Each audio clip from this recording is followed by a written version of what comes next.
Kemarin juga jarak jauh. Iya, free kick ya. Lebih menyakitkan lagi 90 plus 3 Pak gol. Nah, bagus lah ya. Sebenarnya bagus. 2 gol terakhir tuh bagus-bagus, Pak. Menurut saya ada kalau dari catatan saya itu Persija emang musim ini itu kelemahannya itu di emosional pemain. Rata-rata hampir di setiap match itu ada kartu merah saya lihat. Ini ada tim di Liga 2 tadi sama tadi kasusnya kayak di Liga 1 PSBS Biak itu ada Persekat Tegal.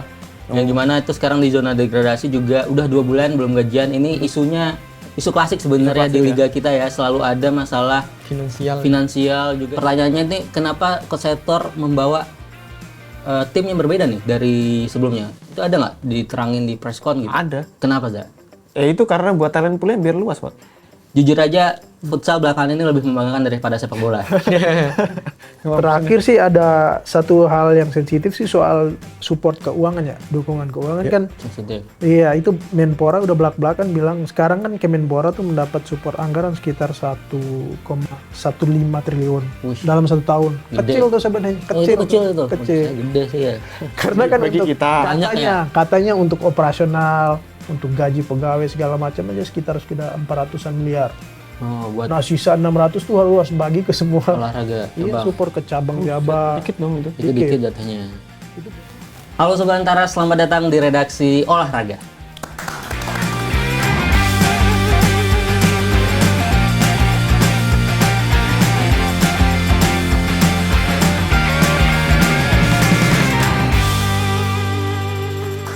Bertemu lagi bersama saya Prada dan seperti biasa saya ditemani 3 rekan jurnalis olahraga Antara yang bertugas hari ini ada Eza, Fajar dan juga the one and only Kak Aloysius Leokeda. Humas Kemenpora kita. Orang. Ini Kakak Aloy perdana nih setelah break lebaran ya, syuting lagi kita udah Kanza kemarin. Oh, nah, iya. nanti saya mau nanya pertama mungkin Kakak Aloy dan Fajar dulu.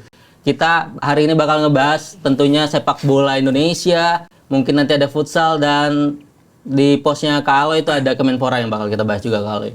Yang pertama untuk pembuka, setelah melewati pekan ke-26 nih Indonesia Super League, klasemen semakin mengerucut nih dari atas maupun di dasar klasemen. Mungkin pertanyaan pertama saya ini, laga mana yang mungkin mencuri perhatian teman-teman berdua dulu di pekan 26 kemarin? Persija lawan Bayangkara sih. Aduh, kenapa itu Kak Aloy? Di comeback ya?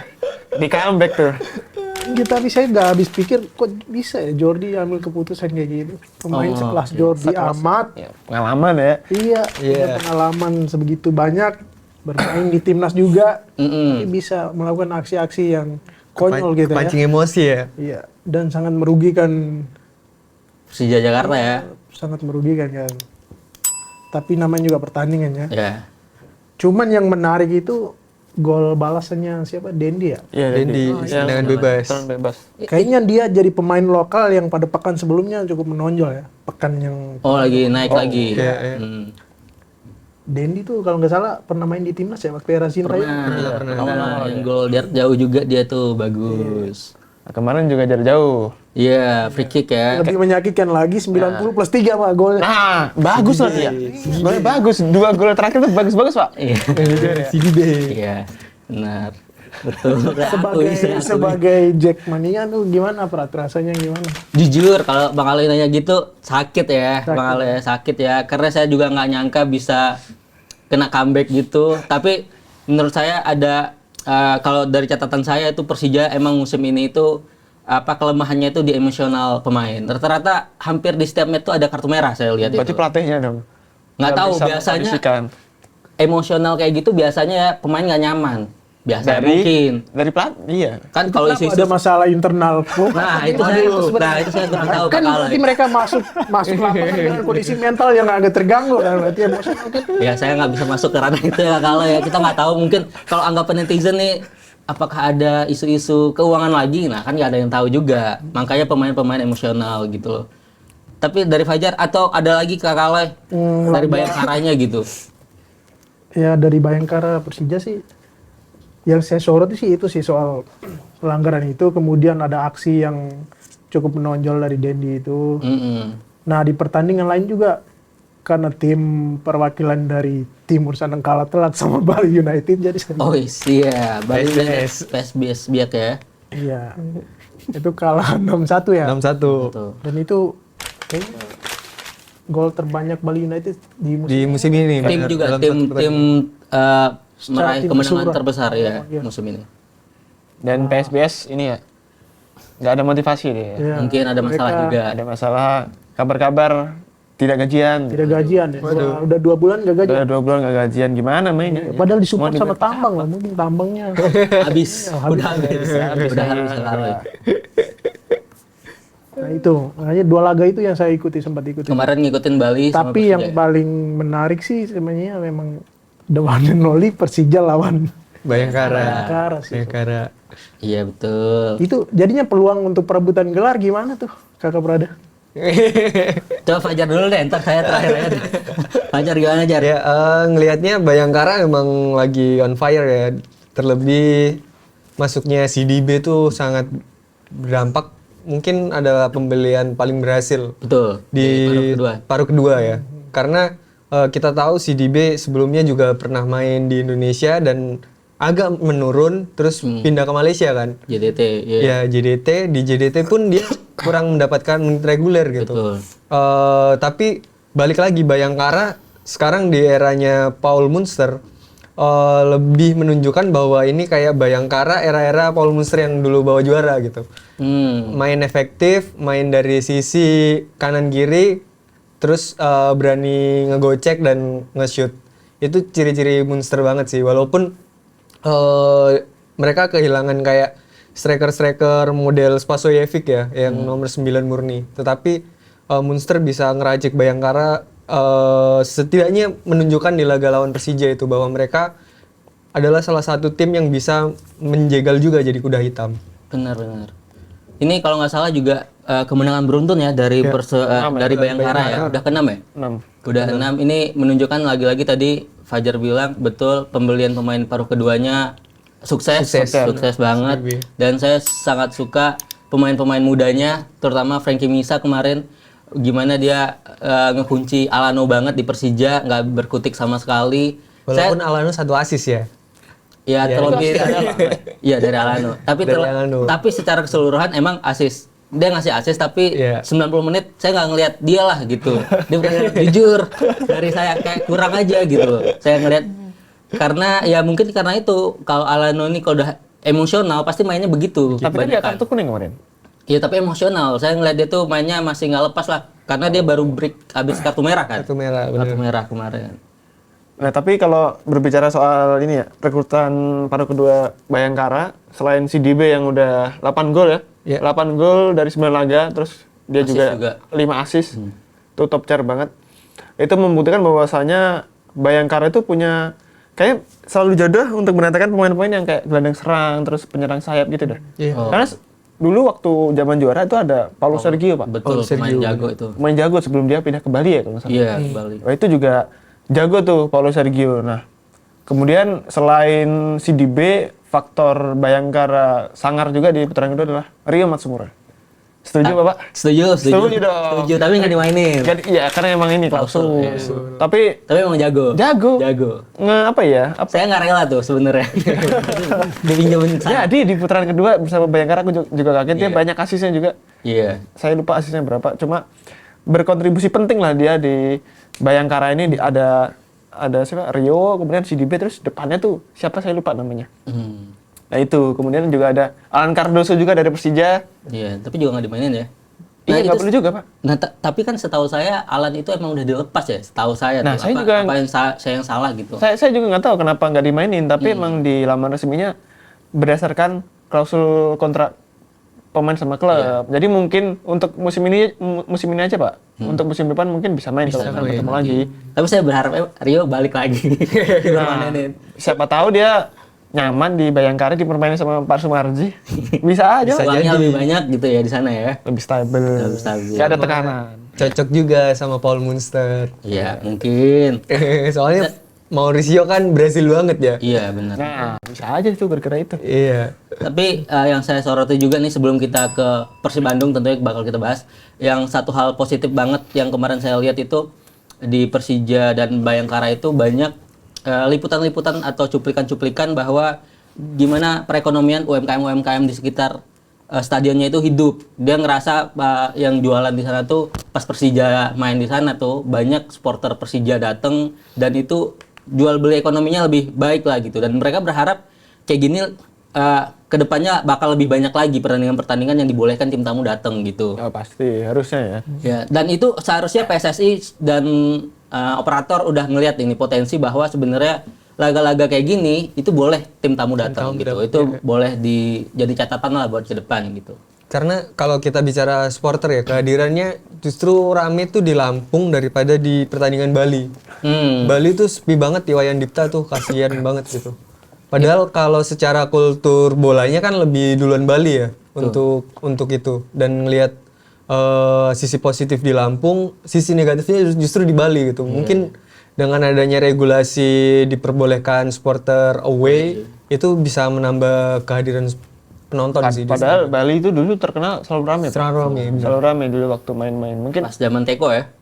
Iya, waktu mereka kayak di atas terus. Mungkin juga di musim ini ada faktor ini ya. Bukan supporter sejati berarti kalau gitu. Ya kan gitu.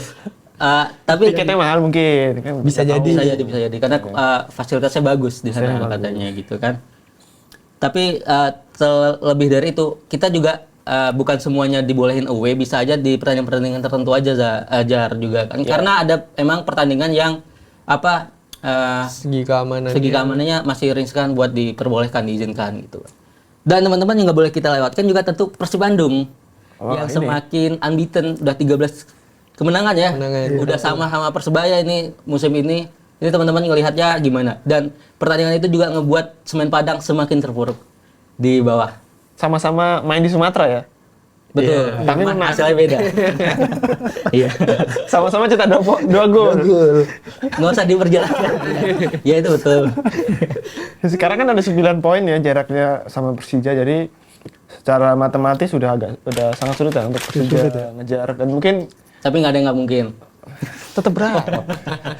Iya. Kita harus bersih. Iya.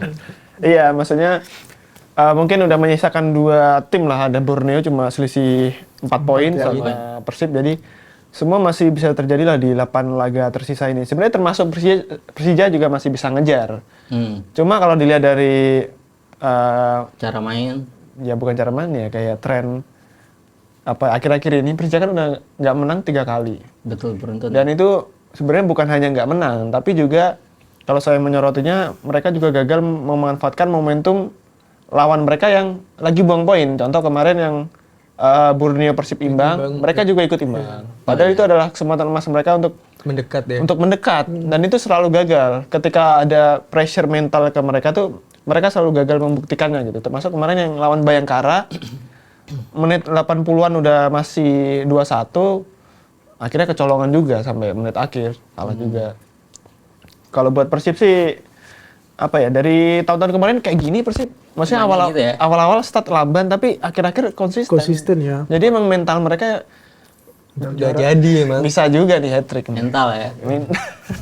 Ya Hodaknya bagus. Hodaknya udah ngerti kan, udah lama juga. Jadi dia mungkin udah paham kalau lagi tertekan gimana yang harus dikeluarkan gitu. Karena saya lihat juga kalau di Persija gitu kan di Persib itu leadernya bagus lah gitu menurut saya, dari kepemimpinan kapten gitu ya. Persija juga bagus, Pak. Nah, itu Pak yang saya jadi pertanyaan. Apa tuh? Saya ngelihat Rizky Ridho ini kan jadi kapten sekarang ya, tapi saya ngelihat dia tuh beda sama kapten-kapten sebelumnya kayak Ismet, BP gitu atau Bagol gitu ya. Karena Bapak bisa lihat kemarin gimana dia dimarahin sama Thales. Waktu perebutan itu terus dimarahin. Saya ngelihat ini gimana kaptennya dimarahin gitu. Saya ngelihat mungkin kewibawaan Ridho mungkin ya, jadi dipertanyakan juga gitu loh di posisi kayak gitu. Ya? Iya. Dan satu lagi yang peringkat kedua, gimana Borneo mengalahkan Madura United 3-1 ya. Yeah. Dan itu juga ngebikin Madura semakin nyaman di degradasi saya lihat. Ya kan nggak berkembang. Gimana ini? Borneo nya sih nyaman dan kekalan sih. Borneo bagus ya. Borneo bagus. Peralta anjing menit akhir tuh keren banget ya. Iya. One on one dia cek ya. Kill the game tuh. Itu kalau dia bukan pemain besar nggak bisa bro ngelakuin kayak gitu. Itu sebelumnya soalnya Madura lagi dapat angin tuh, dapat 1 gol. Iya, dapat 1 gol, habis itu dia dapat banyak serangan, dapat banyak momentum, tapi gagal dimanfaatin. Borneo dapat 1 kesempatan langsung kill the game. Padahal main away ya itu ya. Iya, main away. Iya. Yang penting Persib jangan tergelincir aja. Yang penting ya. Menurut Bobotoh mungkin gitu. Mungkin persoalan kan beda gitu. Ya kan. bisa beda. Bicara soal Borneo ya, itu juga salah satu tim yang punya daya tarik ketika belanja pemain asing. Nah, striker khususnya, Pak. Striker. Padahal mereka jual Joel Vinicius, sekarang Obi cetak 2 gol. Iya, kok. sangar aja dia. Obi Bagus dapat mereka. loh. Iya. Kok bisa dia dapat? Bukan tipikal manajemen lihat cuplikan YouTube gitu. Kayaknya ya, kayaknya gitu. Kayaknya gitu. Iya. Kemarin jujur ada juga ini kayaknya pemain lihat dari scouting YouTube dah. Nah, ada kan. Saya nggak mau nyebut nyambas siapa. Iya. Ada pemain Pada sayap aja dah. kiri. Iya. Oh, Tiba-tiba hilang kan. Jadi kayak bagus sih menurutku. Iya itu kan dulu ada Spaso kan juga Borneo juga. Paso Paso, sama yang Mati Spato. Mati Spato itu jago. Banyak bro pemain-pemain Borneo yang khususnya striker ya yang bagus. Sekarang ada Peralta. Dan scoutingnya bagus ya. Scoutingnya bagus. Oke teman-teman, kita sekarang geser ke Liga 2 yang juga semakin terlihat jelas ya, yang kayaknya yang bakal promosi dan degradasi, yang udah pasti degradasi itu sangat kita sayangkan, Sriwijaya FC. Karena poinnya cuma 2 Pak, itu gimana? Udah 3 putaran ketiga tapi poin masih 2. Ya itulah pentingnya. Dua kasihan. Itulah pentingnya dukungan finansial bro. Iya, iya. Dan kalau kita lihat kan sekarang papan atas itu di zona timur apa barat ini ada PSS Sleman, ada Persipura Jayapura, juga Barito Putra ini. Jelas-jelas tim-tim yang udah pernah main di Liga 1 ya. Dan ini PSS Sleman cuma butuh 3 kemenangan lagi buat memantaskan diri mereka ke Liga 1 gitu. Dan di satu sisinya itu ada tim pemerintahan. Yaksa ya, ada Garuda Yaksa sama Adi Yaksa. Dan ini Kakak Aloy kan ini dari NTT ya Kakak Aloy. Ada info nih katanya Adi Yaksa ini kalau bener-bener bakal lolos misalnya nih mereka playoff gitu masuk ke Liga 1, kemungkinan akan berkandang di NTT. Oh iya. Iya, karena ada kabarnya rumornya kayak gitu. Namanya berubah. Nah, Namanya berubah. mungkin Adiaksa NTT FC. Biasanya kan ada gitunya. Nah, ini Kakak Aloy melihat, mungkin teman-teman lah secara keseluruhan melihat pesaing atau tim-tim yang bakal promosi ke Liga 1 ini gimana? Ya, persaingan seru sih di zona timur ya. Karena itu tim-tim klasik, Ya, tim-tim punya klasik basis supporter. Dan ngelihatnya sebenarnya PSS tuh masih akan bertemu Barito. Benar. Itu Away lagi ya? Iya, itu adalah final ya Kunci untuk lah. penentuan ya. Sedangkan dari segi matematis sih Persipura yang diuntungkan karena dia akan bertemu 4 tim klasemen bawah. Kecuali Persela Lamongan kan besok mereka akan ketemu. Dan ngelihatnya sebenarnya untuk secara ini lebih pragmatis ya karena Barito kemarin menang 1-0, Persipura pun demikian gitu. Yang lebih unggul tuh PSS dari segi produktivitas gol mereka lebih bagus lah untuk zona timur. Dan bisa jadi PSS ngamanin posisi langsung otomatis dengan juara. Kalau grup barat sih Garuda Yaksa menurutku agak penurunan performa setelah di putaran ketiga ini. Oh gitu. Iya. Karena sebelumnya kan mereka di 2 putaran ada leading tuh di atas. Nah, terus nggak tahu tuh gimana Adi Yaksa tiba-tiba bisa ngegeser Garuda Yaksa gitu. Apakah karena viral karena waktu corner kick sampai di ujung di luar garis itu langsung diturunin atau gimana nggak tahu. Ya, tapi selisihnya poinnya kita lihat tipis ya. Tipis. 4-4-2, tapi kalau kayak yang di zona timur itu kan PSS udah 49 49, Persipura 46. 46. Iya.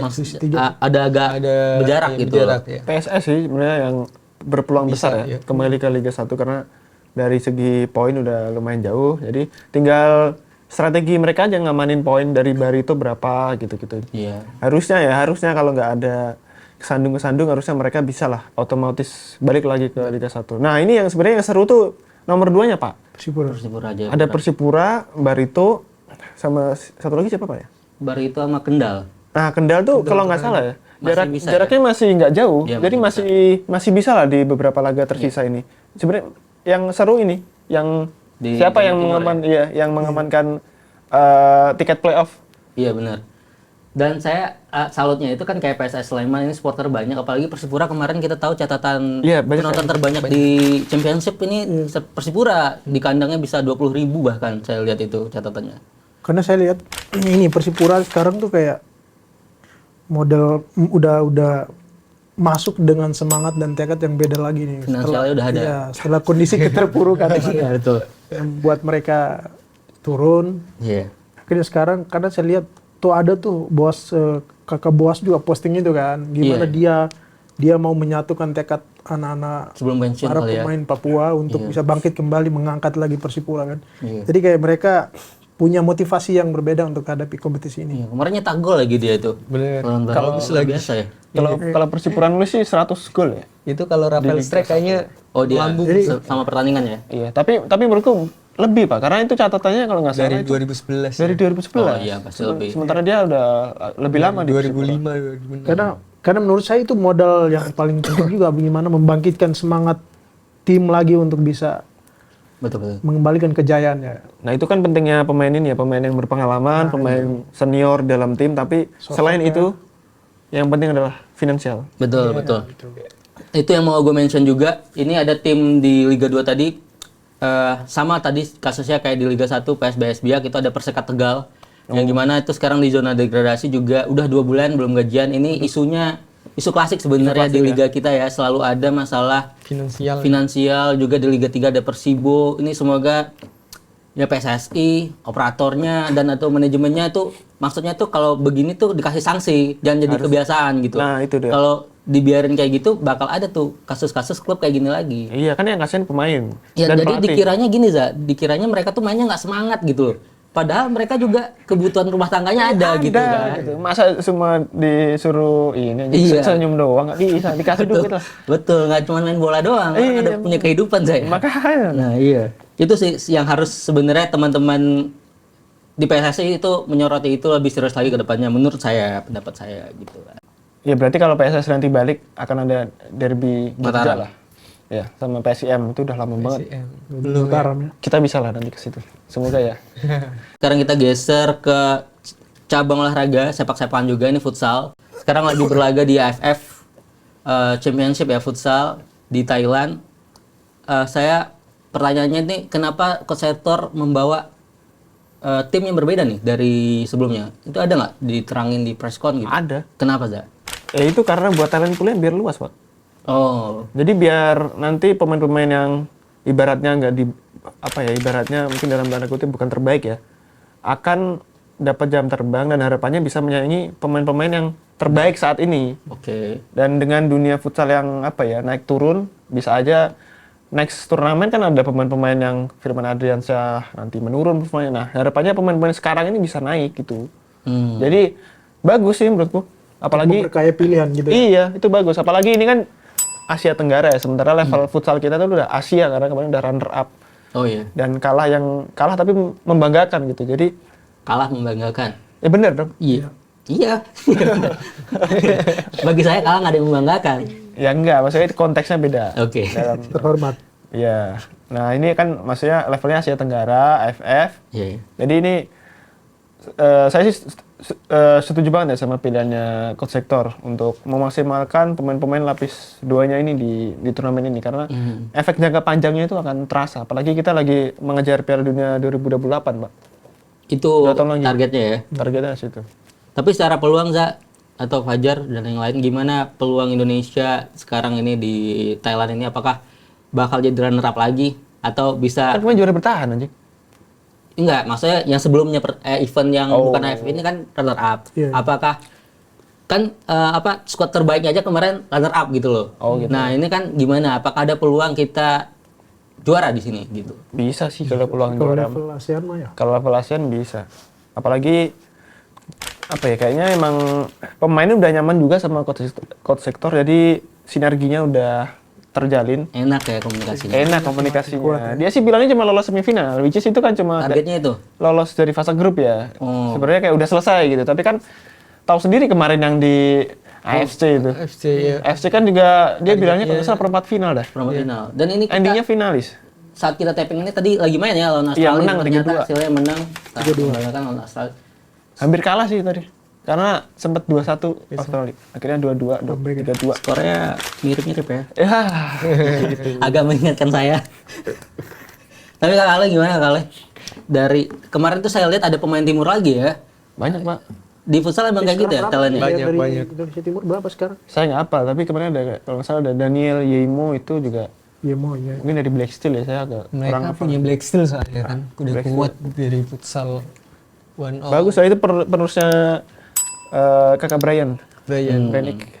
Berarti regenerasi, emang pentingin regenerasi ya? Emang harusnya kayak gini, turnamen kayak ecek-ecek gini mah.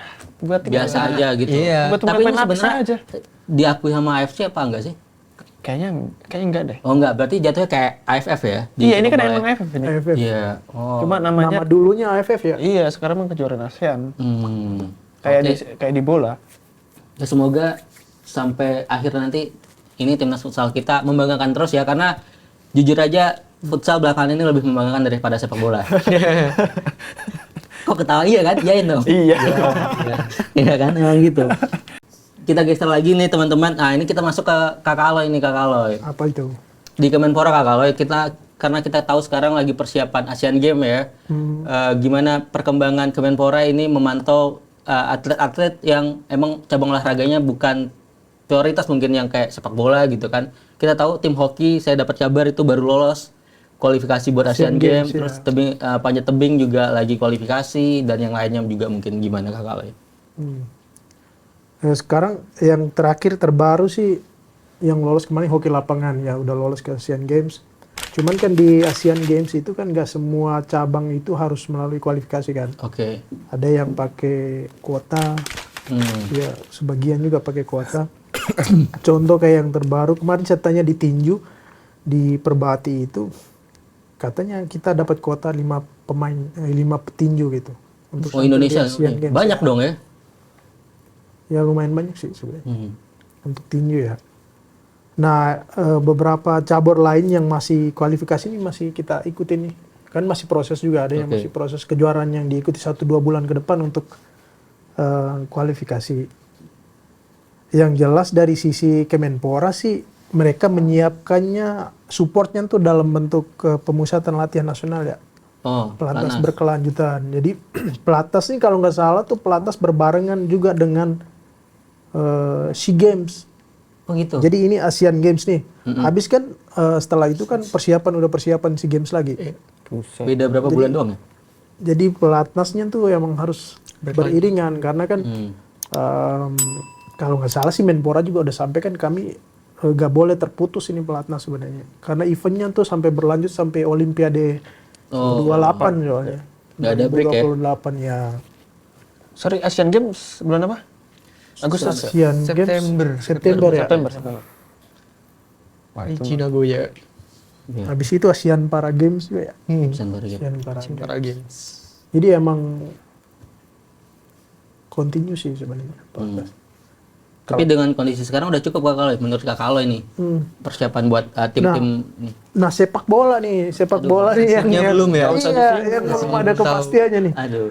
Terakhir sih Kalau nggak salah sepak bola nggak pernah diprioritasin dah kalau si Asian Games ya. kalau bisa dipakai regulasi yang sekarang Nggak masuk. Kita nggak masuk. masuk kan?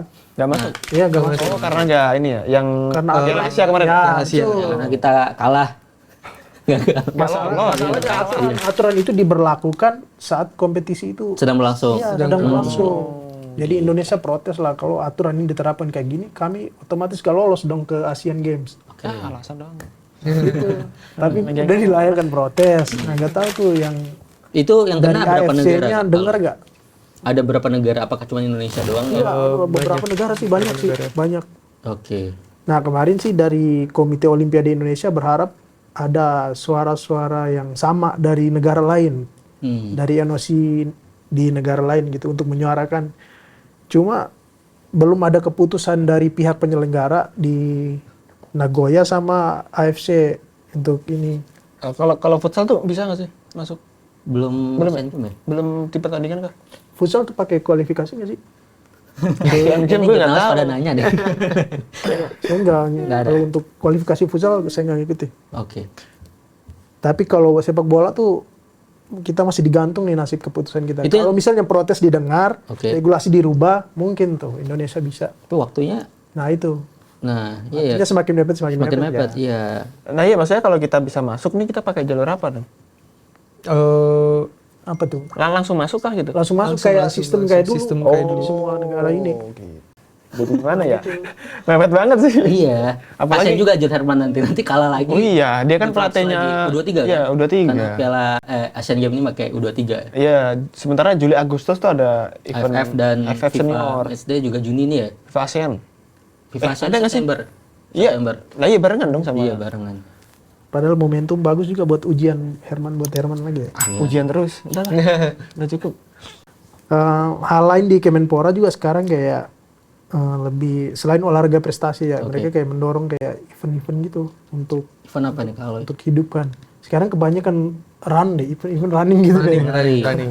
Iya, Lebih murah karena kan beberapa kesempatan kan Menpora kadang ke Jawa Timur ada event lari itu, kemudian Borobudur, Lari Borobudur juga. run, Dia nggak lari ikut, juga. nggak ikut kan? Nggak ikut nggak sih?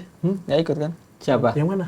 Kemenpora. Menporanya. Menpora. Menporanya ikut lari. Ini iniin doang. seremoni doang. Seremoni doang. Kirain ikut lari gitu, Pak. Enggak. Jadi ajang lari itu dinilai paling Dia udah sepak bola masih Paling lari. masyarakat selain lebih efisien. iya lebih banyak penggemar atau banyak kalangan ikut juga bisa merangsang pertumbuhan ekosistem lain gitu terutama UMKM, Sama bisa ini ya, sport tourism ya. sport tourism nah ya, sport Oh, gitu.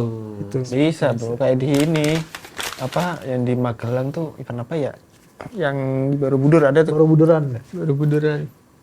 Itu maksudnya ngelewatin jalan-jalan yang ini, Pak, yang kayak Desa-desa gitu ya. desa-desa keren itu. Keren. Terakhir kemarin dibentuk bukan dibentuk sih ditetapkan direktur utama LPDUK. Dulu namanya LPDUK, sekarang namanya LPDUK tuh lembaga pengelola dana usaha keolahragaan dulu. Sekarang namanya LPUK. Oh, diganti. Apa itu? D-nya nggak ada, dananya nggak ada nggak tahu. Lembaga Pengelola doang, dikelola tuh. pengelola usaha keolahragaan. Oh, usaha. Ya, direktur utamanya kemarin. Dananya berarti udah hilang. Ya, gitu. Dia kali dah. Nah, di samping juga alasan kenapa dananya nggak ada. Gitu. Itu ada direktur barunya kemarin. Udah Pemilihannya dari Pak Erik langsung. Iya, Kayak ditetapkan gitu-gitu. langsung. Itu memang kewenangannya Kewenangan di Menpora. Iya. Ada kalau bicara soal talenta sih kita ada yang di Moto3. Oh, Veda. Beda. Tidak Ega.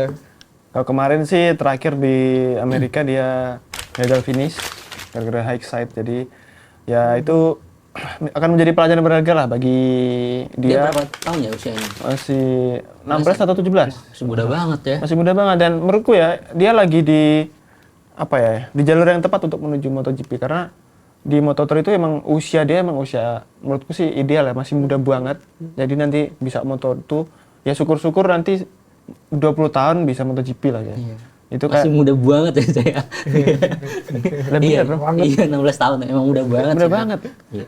lu 16 tahun bisa kebut-kebutan nggak bisa sepak kelas 1 ya. Sama kelas 1. ya kan sebelumnya podium pertama Podium ketiga. ya podium di Brazil nah nextnya akan ada balapan di Eropa jadi semoga dia lebih oke lah performanya karena kalau dilihat dari cara dia mengendarai motor dan kemudian apa ya dari komentar-komentar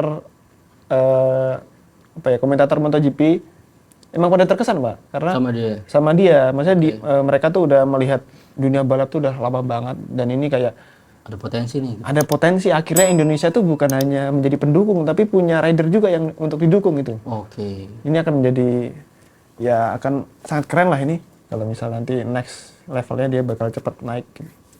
Oke. Ya harapannya sih ini ya agak bicara soal motorsport tuh kayak contohnya yang udah di Moto2 tuh Mario Aji.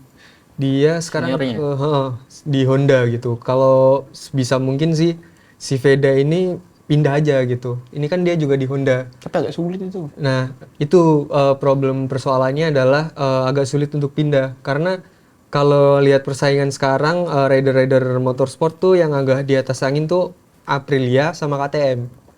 Ada kemungkinan kalau dia dapat motor yang lebih bagus lagi, lebih oke, itu ya untuk podium sih bisa setiap kan gitu. Jadi untuk itu harus dia bisa menyulap motor Honda itu jadi keren aja. Biasanya itu kayak Emang Honda jelek? Sama bawah biasanya di Moto3, Moto2. masih Kan di MotoGP juga lagi jelek Joan Mir. Beneran ini? Iya. Nah masalahnya dia tuh karena dia tuh digedein sama Honda. Iya. Itu susah. Akhirnya dia mau keluar tuh susah. Ibaratnya kayak pabrikan Oh, Hondanya jadi kayak ada hutang budi ya. gitu kayak. Nah ini kan gue yang gedein gitu. Ibaratnya kayak gitu pak. Karena kan belum tentu juga dia capek sekarang tanpa support Honda juga belum tentu dia karena dia sampai awal di karirnya titik masuk sekarang Honda. gitu. Emang itu agak sulitnya itu. Gitu ya analisanya ya teman-teman ya. Ya, karena itu udah lama dipersiapkan sama Honda ya. Iya. Dari awal tuh. Ya ngelihat potensi dari Veda Ega sendiri sih memang dia potensial ya. Tetapi balik lagi kalau di motorsport tuh kita juga harus mempertimbangkan tim gitu. Karena sekarang tuh Honda sedang kurang lah dibanding kompetitor lainnya kayak Aprilia, KTM. Dan ngelihatnya sih kalau Veda memang mau pindah kelas gitu kayak ke Moto2 ataupun naik lagi ke MotoGP, ya itu tadi harus bisa dilirik oleh tim-tim pabrikan yang lebih besar gitu dibanding Honda. Oh gitu. Heeh. Saya sih berharap Veda kayak gak ada crash yang fatal sih selama di kondisi dia sekarang tuh. Memang dia butuh konsistensi untuk tetap berusaha naik podium. Tapi harapannya dia nggak ada crash yang fatal gitu. Oke. Karena kan kita lihat balapannya dia kan cukup berani juga. Terakhir yang dia podium 3 itu aja nyalip di tikungan terakhir kan. Itu ngambilnya itu juga Itu pinter nekat itu banget ya. itu Pintar, strategi itu terus pak. ya, terus berani itu saya lihat. Berani. Cuman takutnya ada crash fatal yang bikin dia cedera lama dan sebagainya. Jadi break lagi gitu ya, mulai lagi dari nol ya. Soalnya kalau Kita berharap itu nggak terjadi sih. kalau melihat apa ya personalnya dia tuh emang anaknya cepet banget adaptasi dengan lingkungan baru, dengan turnamen baru. Kayak contoh lah kayak di mana ya itu ya Red Bull Rockies Cup yang balapan pertamanya dia di Eropa. Itu kalau nggak salah dia baru di musim pertamanya baru dapat podium 2 kali kalau nggak sekali. Nah habis itu di next seasonnya dia langsung runner up pak. Runner up dan hampir juara itu. Itu pun karena ada balapan di mana dia absen karena cedera. Oh itu. Jadi kalau misalnya dia nggak absen gara-gara cedera, bisa aja Naik. iya, dia bisa aja juara gitu. Dan gara-gara runner up itu dia bisa masuk Moto3. Dan kemarin kan di Moto3 di Brazil itu kan sirkuit baru bagi dia. Tapi karena dia emang cepat adaptasinya dan emang dasarnya dia tuh emang pinter ya. Akhirnya dia bisa juga langsung cepet tune in gitu. Akhirnya dia podium. Ya, semoga Veda kita tadi kayak masukan teman-teman, semoga bisa makin baik dan ini ke Moto2 gitu, makin meningkat lah karirnya gitu. Dan Kak Aloy di Kemenpora itu ada isu yang tadi Kak Aloy ada bisik-bisik sebelum kita tapping nih DBON. Boleh tuh Kak Aloy, gimana? Oh iya DBON terakhir kan udah ditetapkan itu ya. 21 cabur Olimpiade ya Jar. Iya. Satunya Heritage. Ini udah deal ya, udah fix ya. Deal. Udah fix ya 21 ya. Cabang Heritage. Meskipun Pencaksilat ya. beberapa cabang yang jadi sorotan juga karena prestasinya belum terlalu mencolok tapi masuk prioritas. Contohnya? Contoh misalnya Anggar. Anggar. Ya, terus tinju juga kalau tidak salah masuk ya. Tinju. Kurang berprestasi tapi masuk. Tapi karena cabang yang dipertandingkan di Olimpiade jadi dimasuk Kak. Oh. Cabang-cabang lain kayak misalnya wusu kan wusu sering berprestasi tapi karena tidak dipertandingkan di Olimpiade akhirnya nggak dimasukin. ya agak masuk lagi di The Bond kali ini.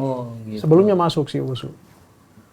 Nah itu terus soal prioritas sih pernyataan formalitas sih Menpora menyatakan memperhatikan semua cabur. Formalitasnya. Kan, ya formalitasnya.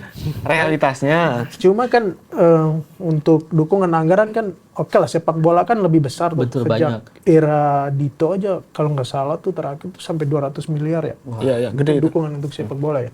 Karena memang ekosistemnya juga gede, nggak bisa dibandingin sepak bola dengan misalnya hoki misalnya. Betul. Iya kan, dia ruang lingkupnya juga begitu besar, terus banyak ekosistem yang saling berkaitan di dalamnya, jadi memang dapat prioritas lebih ini. Terakhir sih ada satu hal yang sensitif sih soal support keuangan ya, dukungan keuangan kan. Sensitif. Iya itu Menpora udah belak-belakan bilang sekarang kan Kemenpora tuh mendapat support anggaran sekitar 1,15 triliun dalam 1 tahun. Gede. Kecil tuh sebenarnya, Oh, itu kecil itu. Kecil. Gede sih ya.